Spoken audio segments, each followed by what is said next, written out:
હું બોલું નથી, તમે ખાલી જુઓ, જોઈને ખ્યાલ આવી જશે કે મીડિયા કેટલું હલકું હોય છે. જો આ મીડિયામાં જે વસ્તુ ખોટી રીતના અપાય છે એ પ્લે કરું છું.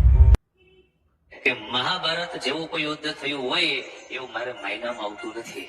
હું નથી માનતો કે મહાભારત જેવું યુદ્ધ થયું હોય. હા, એ કથા, દંતકથા અને પ્રસંગ કથા હોઈ શકે કે કોઈ લેખકે લખેલી હોય.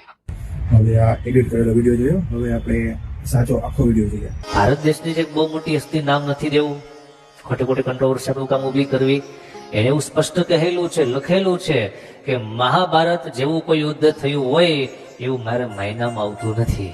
હું નથી માનતો કે મહાભારત જેવું યુદ્ધ થયું હોય. હા, એ કથા, દંતકથા અને પ્રસંગ કથા હોઈ શકે કે કોઈ લેખકે લખેલી હોય. આવું લખ્યું, બોલો. આખા મહાભારતના છેદ ઉડાડી દીધા, તેને માની લેશું?